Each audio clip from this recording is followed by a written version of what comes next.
نحمده ونصلي على رسوله الكريم اما بعد فاعوذ بالله من الشيطان الرجيم بسم الله الرحمن الرحيم رب اشرح لي صدري ويسر لي امري واحلل عقدة من لساني يفقهوا قولي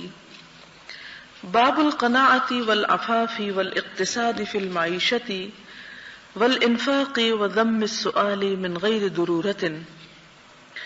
قناعت اور سوال سے بچنے اور معیشت میں میانہ روی اختیار کرنے اور بلا ضرورت سوال کرنے کی مذمت کا بیان۔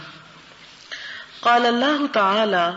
وما من دابۃ فی الارض الا علی اللہ رزقها، وقال تعالی للفقراء الذین احصروا فی سبیل اللہ لا يستطيعون ضربا في الارض يحسبهم الجاهل اغنياء من التعفف تعرفهم بسيماهم لا يسألون الناس الحافا، وقال تعالى والذين اذا انفقوا لم يسرفوا ولم يقتروا وكان بين ذلك قواما، وقال تعالى وما خلقت الجن والانس الا ليعبدون ما اريد منهم من رزق وما اريد ان يطعمون۔ واما الاحاديث فتقدم معظمها في البابين السابقين ومما لم يتقدم۔ ارشاد خداوندی ہے، اور زمین پر چلنے پھرنے والا نہیں مگر اس کا رزق خدا کے ذمہ ہے۔ نیز فرمایا اور ہاں تم جو کچھ خرچ کرو گے تو ان حاجت مندوں کے لیے جو خدا کی راہ میں رکے بیٹھے ہیں اور ملک میں کسی طرف جانے کی طاقت نہیں رکھتے اور مانگنے سے آر رکھتے ہیں، یہاں تک کہ نہ مانگنے کی وجہ سے ناواقف شخص ان کو غنی خیال کرتا ہے، اور تم قیافے سے ان کو صاف پہچان لو کہ حاجت مند ہیں اور شرم کے سبب لوگوں سے منہ موڑ کر اور لپٹ کر نہیں مانگ سکتے۔ نیز فرمایا اور وہ کہ جب خرچ کرتے ہیں تو نہ بے جا اڑاتے ہیں اور نہ تنگی کو کام میں لاتے ہیں بلکہ اعتدال کے ساتھ ضرورت سے زیادہ نہ کم۔ نیز اللہ تعالیٰ نے فرمایا اور میں نے جنوں اور انسانوں کو اس لیے پیدا کیا ہے کہ میری عبادت کریں، میں ان سے رزق کا طالب نہیں اور نہ یہ چاہتا ہوں کہ وہ مجھے کھانا کھلائیں۔ یہاں پر جیسا کہ باب سے ظاہر ہے کہ اس میں قناعت کرنے کا حکم دیا گیا، سوال کرنے سے روکا گیا اور زندگی گزارنے میں میانہ روی اختیار کرنے پر زور دیا گیا، اور اسی طرح بلا ضرورت سوال کرنے کو ناپسندیدہ قرار دیا گیا۔ تو اس باب کے سلسلے میں جو پہلی آیت ہمیں ملتی ہے وہ یہ ہے کہ زمین پر جتنے بھی جاندار ہیں ان سب کا رزق اللہ کے ذمہ ہے۔ گویا اگر رزق میں کبھی تنگی ہو یا کمی ہو تو اس پر انسان کو بے صبرا نہیں ہونا چاہیے، بلکہ اللہ تعالیٰ پر بھروسہ کرنا چاہیے، کیونکہ جس کو اللہ تعالیٰ نے دنیا میں پیدا کیا اس کا رزق بھی اسی نے مقرر کیا، اور وہ جلد یا بدیر اپنے ہدف تک پہنچ کر رہے گا۔ پھر اسی طرح خرچ کرنے کے قرآن پاک میں مختلف جگہیں بتائی گئیں کہ کن کن لوگوں پر اللہ کے راستے میں خرچ کیا جا سکتا ہے، اور انہی میں سے خاص طور پر ان لوگوں کا اس آیت میں ذکر کیا گیا کہ جو اللہ کے راستے میں گھیرے گئے، یعنی خدا کے دین کی خدمت کے لیے، جہاد کے لیے وہ اپنے آپ کو مکمل طور پر اس کام میں لگائے ہوئے ہیں، اور انہیں دنیا میں ادھر ادھر چلنے پھرنے یعنی اپنی تجارت کے لیے کام اور کوشش کرنے کا وقت نہیں ملتا، اور بظاہر دیکھنے سے لوگ ان کو غنی تصور کرتے ہیں ان کے سوال نہ کرنے کی وجہ سے، لیکن وہ اپنی علامات سے، اپنے چہرے سے ان کی ضروریات کو پہچان سکتے ہو، لہٰذا ان پر خرچ کرنا جو ہے وہ بھی اللہ کے راستے میں خرچ کرنا ہے۔ اسی طرح مومنین کی صفت بیان کرتے ہوئے یہاں یہ فرمایا گیا کہ وہ لوگ جب وہ خرچ کرتے ہیں تو وہ اسراف نہیں کرتے، اور نہ ہی وہ کنجوسی کرتے ہیں، نہ ہی وہ تنگی اختیار کرتے ہیں، ان کا طریقہ میانہ روی کا طریقہ ہوتا ہے۔ اور حقیقت یہ ہے کہ اسلام نے ہر چیز میں میانہ روی کو پسند کیا گیا، جس کے لیے ایک مشہور حدیث ہمیں ملتی ہے وَخَيْرَ الْأُمُورِ أَوْسَطُهَا، کہ سب سے بہترین طریقہ میانہ روی کا طریقہ ہے جس میں نہ انسان افراط کا شکار ہو اور نہ تفریط کا، اور یہی طریقہ انسان کو زندگی کے معاملات میں اپنے مال کو استعمال کرنے کے لیے استعمال کرنا چاہیے۔ وقال تعالی ما خلقت الجن والانس الا ليعبدون، کہ میں نے انسانوں اور جنوں کو اپنی عبادت کے لیے پیدا کیا ہے، میں ان سے کوئی رزق نہیں مانگتا اور نہ میں یہ چاہتا ہوں کہ وہ مجھے کھلائیں۔ مراد یہ ہے کہ انسان جو کچھ اللہ تعالیٰ کے راستے میں خرچ کرتا ہے اس کا اللہ تعالیٰ کی ذات کو کوئی فائدہ نہیں پہنچتا، وہ خدا کو نہیں پہنچتا بلکہ دراصل خدا کی مخلوق ہی کو پہنچتا ہے۔ یہاں پر جو لفظ آیا اور نہ میں یہ چاہتا ہوں کہ وہ مجھے کھانا کھلائیں، تو اصل بات یہ ہے کہ قرآن پاک میں بار بار مسکینوں اور ضرورت مندوں کو کھانا کھلانے کی جو تلقین کی گئی، فرمایا کہ جو کچھ تم انہیں کھلاتے ہو میری خاطر، تو وہ دراصل مجھے نہیں پہنچتا، ان کو پہنچتا ہے اور اس کا ثواب تمہیں پہنچتا ہے۔ مجھے تو صرف تمہاری اطاعت چاہیے اور تمہارا حکم ماننے کا جذبہ چاہیے۔ اس سلسلے میں جو احادیث بیان کی گئی وہ ہیں عن ابی ہریرہ رضی اللہ عنہ عن النبی صلی اللہ علیہ وسلم قال لیس الغنى عن کثرة العرض ولكن الغنى غنى النفس متفق علیہ۔ حضرت ابو ہریرہ نبی صلی اللہ علیہ وسلم سے بیان فرماتے ہیں کہ آپ نے فرمایا غنا مال و اسباب کے زیادہ ہونے کا نام نہیں، غنا تو نفس کے استغنا کا نام ہے۔ غنا کا مطلب یہ کہ دولت مندی، تونگری جس کو کہا جاتا ہے، وہ مال کے زیادہ ہونے سے انسان کے اندر نہیں آتی،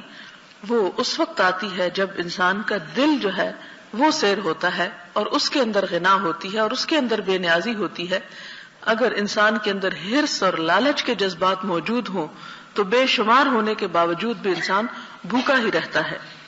وعن عبد الله بن عمر رضی اللہ عنہما ان رسول اللہ صلی اللہ علیہ وسلم قال قد افلح من اسلم ورزق کفافا وقنعه اللہ بما آتاہ، رواہ مسلم۔ حضرت عبداللہ بن عمر بیان فرماتے ہیں کہ رسول اللہ صلی اللہ علیہ وسلم نے فرمایا وہ آدمی کامیاب ہے جو اسلام لایا، بقدر ضرورت رزق دیا گیا اور اللہ نے جو کچھ اس کو دیا اس پر اس کو قناعت کی توفیق بخشی۔ یعنی انسان کو دی جانے والی نعمتوں میں سے بہترین نعمت یہ ہے کہ انسان کو اللہ تعالیٰ اسلام کی دولت سے سرفراز کرے، اس کو ہدایت دے، اس کو اپنے راستے پہ چلنے کی توفیق دے۔ پھر اس کے بعد دوسری بڑی نعمت یہ ہے کہ اتنا رزق دے جو نہ بہت زیادہ ہو اور نہ بہت تھوڑا ہو، نہ زیادہ ہو کہ انسان کو خدا سے غافل کر دے اور نہ کم ہو کہ انسان خدا کی اطاعت سے منہ موڑ جائے اور ناشکری اور کفر کے درجات تک پہنچ جائے، بلکہ ایسا رزق ہو کہ جس میں ضروریات انسان کی پوری ہو سکے اور وہ کسی کے سامنے ہاتھ نہ پھیلانے پہ مجبور ہو، اور اس کے ساتھ یہ ہے کہ جو کچھ انسان کو ملے اس پر صابر و شاکر ہو، راضی ہو، مطمئن ہو اور قناعت کرنے والا ہو۔ اگلی حدیث ہے عن حکیم ابن حزام رضی اللہ عنہ قال سألت رسول اللہ صلی اللہ علیہ وسلم فأعطانی ثم سألته فأعطانی ثم سألته فأعطانی ثم قال یا حکیم ان هذا المال خضر حلو فمن أخذه بسخاوة نفس بورك له فيه وكان كالذي يأكل ولا يشبع واليد العليا خير من اليد السفلى۔ قال حكيم فقلت يا رسول الله والذي بعثك بالحق لا أرزع أحدا بعدك شيئا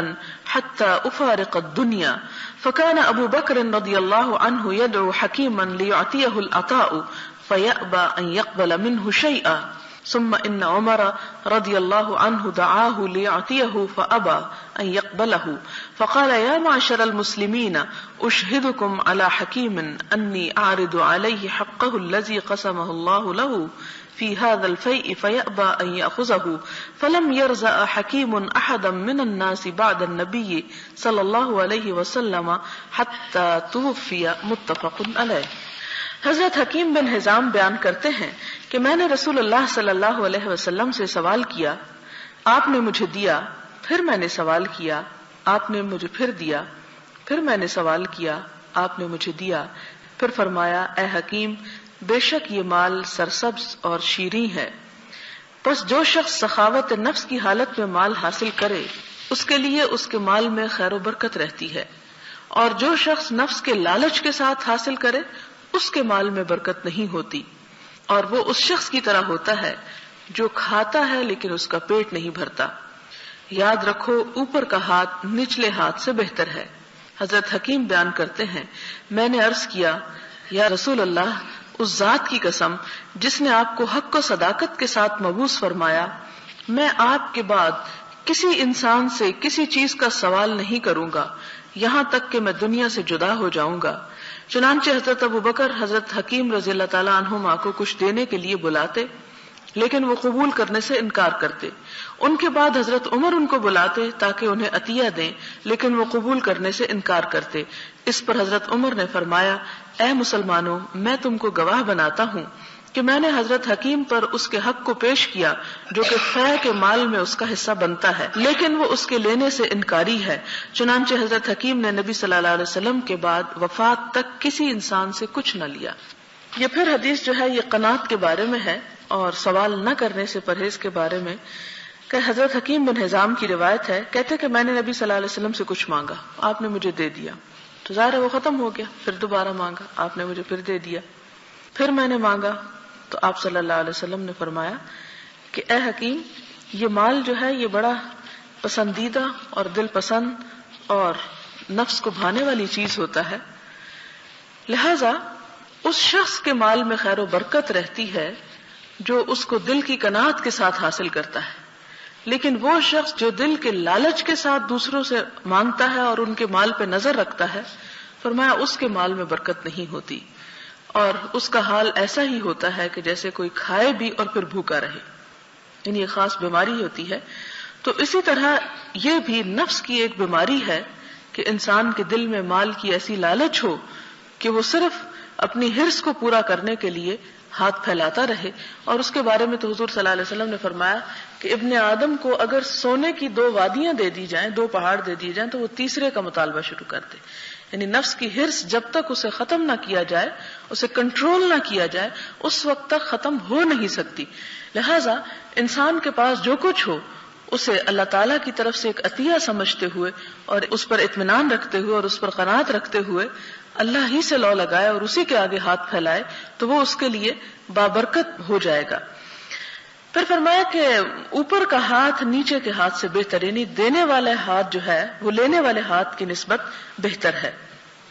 حضرت حکیم بیان کرتے ہیں کہ نبی صلی اللہ علیہ وسلم نے جب یہ فرمایا اور مجھے یہ نصیحت کی تو اس کے بعد تو میں نے قسم کھا لی کہ میں آج کے بعد کسی سے کچھ نہیں مانگوں گا اور اللہ تعالیٰ ہی میری ضروریات پوری کریں گے. اور کہتے ہیں کہ پھر یعنی حضور صلی اللہ علیہ وسلم کی وفات کے بعد حضرت ابو بکر کا دور آیا اور انہوں نے مجھے بلایا کہ وہ مجھے میرا حصہ دیں. اس زمانے میں جب مال غنیمت آتا تھا وہ جو بھی اس کے حصے دار ہوتے تھے ان پر تقسیم کیا جاتا، تو اسی حصے کو دینے کے لیے انہیں بلایا گیا، لیکن انہوں نے اس کا بھی یعنی اپنے حق کا بھی پھر انکار کر دیا. پھر اس کے بعد حضرت عمر کے دور میں انہیں بلایا گیا اور انہوں نے اس کو بھی لینے سے انکار کر دیا. تو اس پر انہوں نے کہا کہ میں لوگوں تمہیں گواہ بناتا ہوں کہ جو کچھ ان کا اس مال میں حصہ بنتا ہے میں ان کو دے رہا ہوں، لیکن یہ اس سے انکار کر رہے ہیں. اور ان کے انکار کی وجہ کیا تھی؟ وہ عہد جو انہوں نے حضور صلی اللہ علیہ وسلم سے کیا تھا جب انہوں نے بار بار مانگنے کے بعد آپ نے ان سے کہا کہ تم ہاتھ مت پھیلاؤ. حقیقت یہ ہے کہ اب آپ دیکھیں کہ شخص ایک ہی ہے لیکن اس کا طرز عمل بالکل مختلف ہو جاتا ہے. اس سے ہمیں ایک بات تو یہ پتہ چلتی ہے کہ صحابہ کرام رضی اللہ تعالی عنہم جو تھے وہ کس قدر حضور صلی اللہ علیہ وسلم سے محبت کرنے والے تھے اور کس قدر آپ کی بات سمجھنے والے تھے کہ آپ اگر کوئی بھی ان کی بھلائی کی بات فرماتے تو وہ اسے اپنے لیے دشمنی تصور نہیں کرتے تھے اور نہ ہی اس میں کوئی جھجک اور نہ ہی کوئی شرم محسوس کرتے، بلکہ خوش دلی کے ساتھ اس کو قبول کر لیتے. اب یہ ایک مرتبہ آپ صلی اللہ علیہ وسلم کا کہنا تھا کہ حضور صلی اللہ علیہ وسلم کی وفات کے بعد بھی حکیم بن حزام نے اپنا عہد نہیں توڑا اور وہ اس پر قائم رہے. دوسری بات یہ کہ انسانی ضروریات اور انسانی خواہشات کا جہاں تک تعلق ہے یا جذبات کا تعلق ہے تو اس کے بارے میں بھی ایک روایت میں آتا ہے کہ من یتصبر یصبرہ اللہ، جو صبر کا رویہ اختیار کرتا ہے اللہ تعالیٰ اس کو صبر دے دیتا ہے، اور جو غنا اختیار کرنا چاہتا ہے اللہ تعالیٰ اس کو غنی بنا دیتا ہے. اور اگر انسان اپنے نفس کو کنٹرول نہ کرے تو خواہشات کا تو سلسلہ کہیں پر بھی ختم ہونے والا نہیں اور کسی طور پر بھی انسان کی خواہشات پوری نہیں ہو سکتی. اور جب انسان کے اندر اطمینان نہیں ہوتا، توانگری نہیں ہوتی، قناعت نہیں ہوتی، تو زندگی میں وہ کوئی بھی مفید اور بہتر بھلائی کا کام کر نہیں سکتا. اس لیے کہ وہ پھر اپنے نفس کا جب غلام ہے تو اس سے بہتر کام کی کیا توقع ہو سکتی ہے؟ وہ تو صرف وہی کام کر سکتا ہے جو اس کے نفس کو فائدہ دینے والے ہوں. پھر اس کے بعد اگلی حدیث ہے وَعَنْ أَبِي بُرْدَةَ عَنْ أَبِي مُوسَى الْأَشْعَرِيِّ رضی اللہ عنہ قال خرجنا مع رسول الله صلى الله عليه وسلم في غزوة ونحن 6 نفر بيننا بعير نعتقبه فنقبت أقدامنا فنقبت قدمي وسقطت أظفاري وكنا نلف على أرجلنا من الخرق وسميت غزوة ذات الرقاع لما كنا نعصب على أرجلنا من المخرق. قال أبو بردة فحدث أبو موسى بهذا الحديث ثم كره ذلك وقال ما كنت أصنع بأن أذكره قال كأنه كره أن يكون شيئا من عمله أفشاه متفق علیہ. حضرت ابو بردہ حضرت ابو موسیٰ اشعری سے روایت کرتے ہیں آپ نے فرمایا ہم رسول اللہ صلی اللہ علیہ وسلم کے ساتھ ایک لڑائی میں شریک ہوئے. ہم 6 افراد تھے اور ہمارے پاس صرف ایک اونٹ تھا جس پر ہم باری باری سوار ہوتے. اس وجہ سے ہمارے پاؤں زخمی ہو گئے اور میرا پاؤں بھی زخمی ہو گیا اور پاؤں کے ناخن گر گئے. ظاہر ہے کہ جوتے بھی پراپر نہیں ہوں گے اور چل چل کر، اور یہ جہاد پر نکلے ہوئے تھے اور ہم نے زخموں کی وجہ سے پاؤں پر پٹیاں باندھ رکھی تھی، یا یہ کہ چھالے پڑ گئے ہوں گے اور پھر اس سے تکلیف بڑھ گئی ہوگی. اسی نسبت سے اس کا نام غزوۃ الرقاع یعنی پٹیوں والی جنگ رکھا گیا کہ جس پہ مسلمانوں نے جنگ کرتے ہوئے پاؤں پہ پٹیاں باندھ رکھی تھی. ابو بردہ بیان کرتے ہیں کہ حضرت ابو موسیٰ نے اولاً اس حدیث کو بیان کیا ہے، پھر اس کے بیان کرنے کو مکروہ جانا اور کہا میں کس لیے بیان کروں. یوں معلوم ہوتا ہے کہ انہوں نے اپنے عمل کے ظاہر کرنے کو مناسب خیال نہیں کیا. یعنی پہلے یہ بتایا کہ ہم نے کتنی مشقت میں اللہ کے رستے میں جہاد کیا کہ پاؤں جو تھے وہ چلنے سے عاجز آ گئے، اور پھر اس کے بعد جب بیان کر بیٹھے تو اپنی اس بات کو ناپسند کیا اور کہا کہ میں نے کیوں بتا دیا لوگوں کو، کیونکہ میں نے تو یہ اپنا عمل خالصتاً اللہ کے لیے کیا تھا. اور انہیں یہ محسوس ہوا کہ شاید ان کا اس بات کو لوگوں کو بتا دینے سے اجر میں کوئی کمی واقع ہو جائے. لیکن یہ ہے کہ اللہ تعالیٰ کے ہر کام میں بہتری ہوتی ہے. انسان جب صحابہ کرام کے اس جذبے اور اس قربانی اور اللہ کے راستے میں نکلنے کی اس محبت کو دیکھتا ہے تو انسان کا ایمان تازہ ہوتا ہے اور اس کو پھر اپنی تکلیفیں جو ہے وہ ہیچ نظر آتی ہیں کہ ہم سے آگے بڑھ جانے والے اور ہم سے زیادہ قربانیاں کرنے والے لوگ موجود ہیں. اگر ہم اللہ کے راستے میں تھوڑی تکلیف میں آئے یا ستائے گئے تو اس میں ہمارے لیے بھی شرف اور عزت کا مقام ہے. حضرت عمرو بن تغلب سے روایت ہے کہ رسول اللہ صلی اللہ علیہ وسلم کے پاس مال یا قیدی لائے گئے. آپ نے ان کو تقسیم فرمایا. آپ نے کچھ لوگوں کو دیا اور کچھ کو نہ دیا. آپ کو پتہ چلا کہ جن لوگوں کو آپ نے چھوڑ دیا ہے وہ آپ پر ناراضگی کا اظہار کر رہے ہیں. آپ نے حمد و ثنا کے بعد فرمایا اما بعد اللہ کی قسم میں ایک آدمی کو دیتا ہوں اور دوسرے کو چھوڑ دیتا ہوں، حالانکہ جس کو چھوڑتا ہوں وہ مجھے اس آدمی سے زیادہ محبوب ہوتا ہے جس کو میں دیتا ہوں، اور جن لوگوں کو دیتا ہوں ان کو اس خیال سے دیتا ہوں کہ میں ان کے دلوں میں گھبراہٹ اور بے صبری دیکھتا ہوں، اور جن لوگوں کے دلوں میں استغنا وغیرہ موجود ہے ان کا معاملہ اللہ کے سپرد کرتا ہوں. ان میں سے عمرو بن تغلب ہیں. عمرو بن تغلب بیان کرتے ہیں اللہ کی قسم میں نہیں چاہتا کہ مجھے رسول اللہ صلی اللہ علیہ وسلم کے اس کلمے کے عوض سرخ اونٹ ملے. یہ صحابی ہیں عمرو بن تغلب ان کا نام ہے. یہ کہتے ہیں کہ حضور صلی اللہ علیہ وسلم کے پاس کچھ مال اور قیدی لائے گئے. یہ بھی ظاہر ہے کہ جہاد کے بعد مال غنیمت کے طور پر آئے ہوں گے، تو اس کو جیسا کہ دوسرے لوگوں میں وہ تقسیم کیا کرتے تھے اور غرباء، فقراء، مساکین وغیرہ میں، اور بعض جو مجاہدین ہوتے تھے جنہوں نے اس جہاد میں حصہ لیا ہوتا تھا ان کا اس میں حق ہوتا تھا. تو کہتے ہیں کہ آپ کے پاس وہ چیزیں یعنی لائی گئی، آپ نے ان کو تقسیم فرما دیا اور تقسیم اس طرح کیا کہ کچھ لوگوں کو تو دیا اور کچھ کو نہ دیا. اور پھر آپ کو پتا چلا کہ جنہیں نہیں دیا وہ ناراض ہیں آپ صلی اللہ علیہ وسلم سے، یعنی انہیں یہ محسوس ہوا کہ شاید آپ نے ان کو اگنور کیا ہے. اس سے آپ دیکھیں، اندازہ کریں کہ انسان کے ساتھ جو شیطان لگا ہوا ہے اور انسان کے اندر مال کی جو حرص ہے،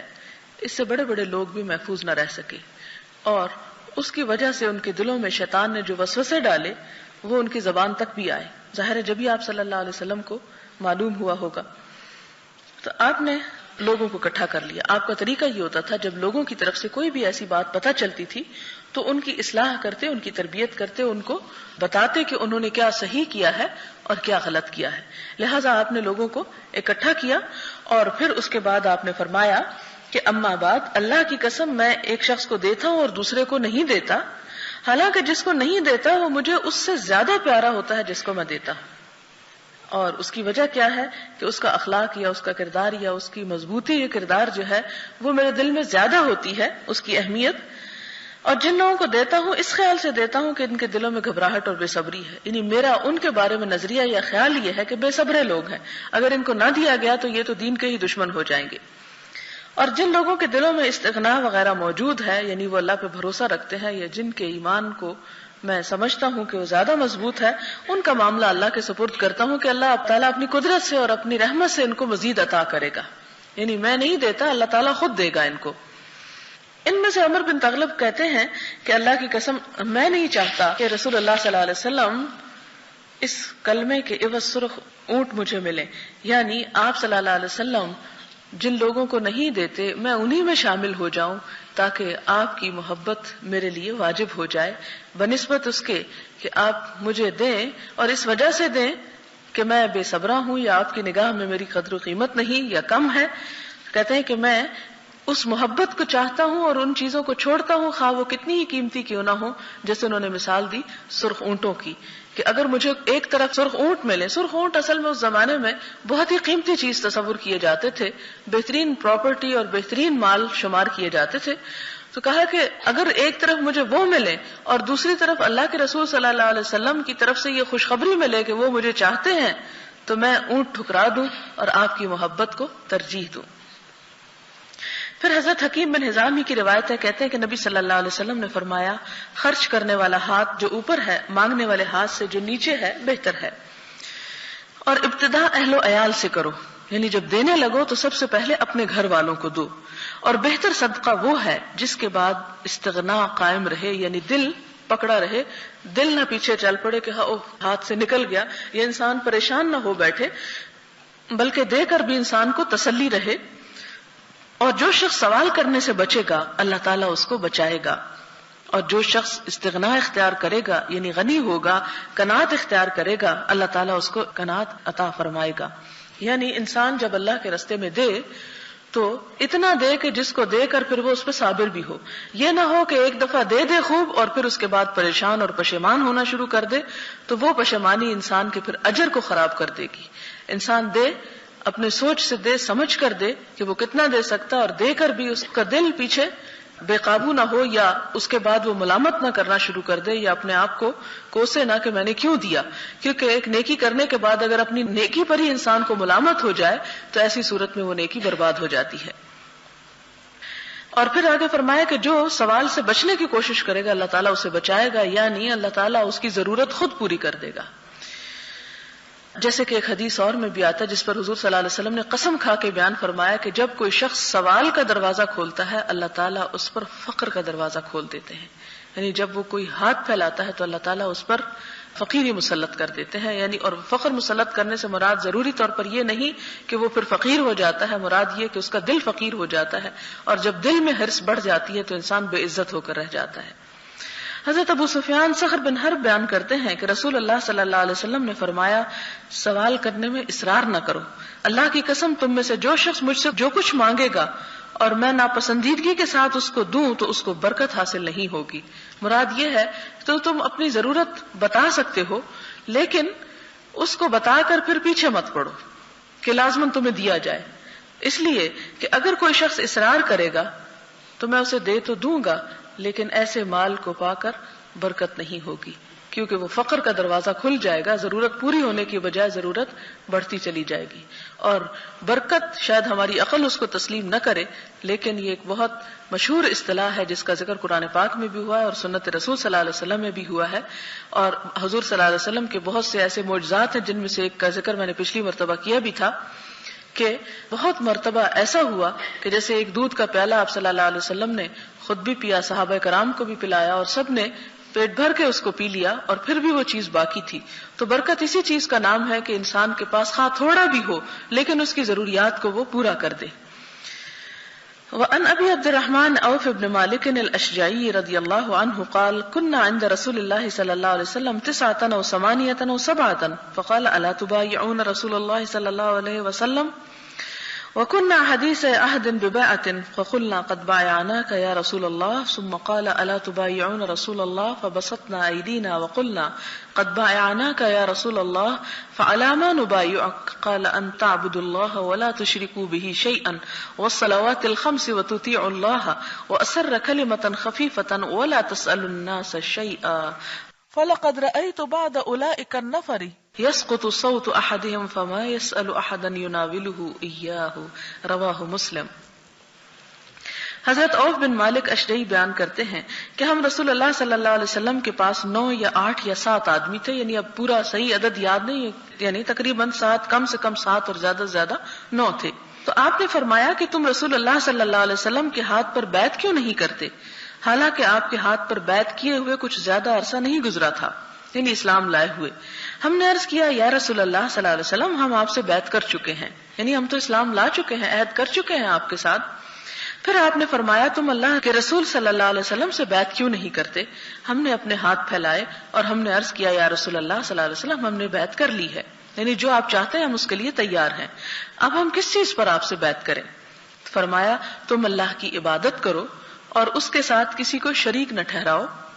اور 5 نمازیں ادا کرو اور اللہ کی اطاعت کرو۔ اور آپ نے ایک بات نہایت آہستہ آواز میں فرمائی کہ تم کسی سے کچھ نہ مانگنا، تم کسی سے کچھ نہ مانگنا۔